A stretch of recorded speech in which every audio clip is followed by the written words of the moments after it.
छोड़ते हैं फेरेंक्स जो हमारे पास लैरिंक्स ऊपर वाला पार्ट है जिसे हम कहते हैं फेरेंक्स। इसकी मजीद टाइप्स है ओरोफेरेंक्स, नैरोफेरेंक्स, लैरेंजियोफेरेंक्स, ठीक है। जो कि नेजोफेरेंक्स वो फेरेंक्स जो कि नोज से करीब है जिसे नेजोफेरेंक्स कहते हैं, वो फेरेंक्स जो कि ओरल कैविटीज करीब है जिसे हम कहते हैं ओरोफेरेंक्स, और वो फेरेंक्स जो को लैरिंक्स से करीब है जिसे हम कहते हैं लैरेंजियोफेरेंक्स। तो ये फेरेंक्स हो गया।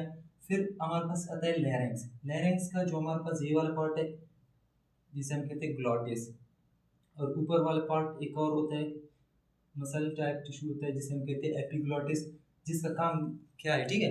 एपिग्लॉटिस का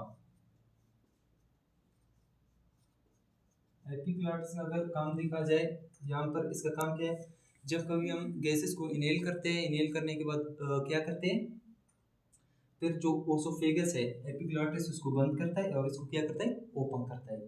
जब कभी हम खाना खाते हैं, स्वेल करते हैं, जो मॉर्सल है उसको खाते हैं, फिर वहाँ पर तो गैसेस नहीं लेते, ठीक है। फिर एपिग्लॉटिस ये वाला वे है जो हमारे पास रिस्पिरेटरी सिस्टम का जो ये वाला पैसेज है इसको बंद करता है और ओसोफेगस को क्या करता है, ओपन करता है, ठीक है, जिसे हम कहते हैं एपिग्लॉटिस।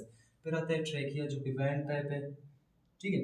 और दूसरा हमारे पास क्या होते हैं, ब्रोंकाई होते हैं, दो को हम कहते हैं, ये एक अलग ब्रोंकाई हो गया, ये दूसरा ब्रोंकाई, दोनों को मिलकर हम ब्रोंकस कहते हैं।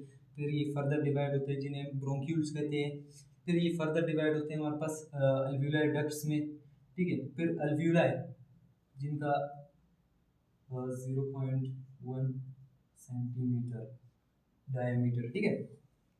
फिर यहीं से गैसेस का एक्सचेंज होता है, ठीक है। ये हमारे पास साइक्लाइक स्ट्रक्चर्स होते हैं जहाँ पर गैसेस का एक्सचेंज होता है, यानी कि हमने कौन से गैसेस ले, बहुत से, जब इन्वायरमेंट से हमने गैसेस ले लिया, इनहेल किया, उसमें बहुत सारे गैसेस शुमार थे और ऑक्सीजन भी शुमार था। जब एट द एंड एल्व्यूलाई पहुँच गई वो सारे गैसेस, फिर क्या होता है, गैस का एक्सचेंज होता है। हमें कौन सी गैसेस ज़रूरत है, ऑक्सीजन। फिर ऑक्सीजन का एक्सचेंज होता है।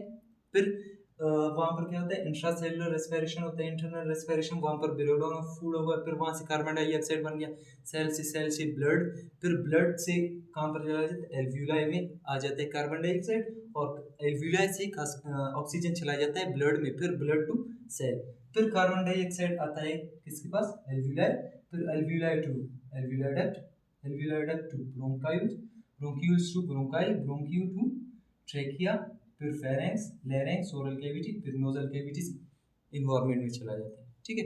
तो आज का हमने पढ़ लिया रिस्पिरेशन के बारे में कि किसी भी ह्यूमन की बॉडी में जो रिस्पिरेशन का अमल होता है किस तरह होता है, किस तरह गैसेस का एक्सचेंज होता है, हमें किस तरह ऑक्सीजन को इनहेल करते हैं, फिर एट द एंड सेल तक पहुंच जाता है, फिर एरोबिक रिस्पिरेशन होता है, ठीक है। मिलते हैं दूसरे वीडियो में, आज के लिए।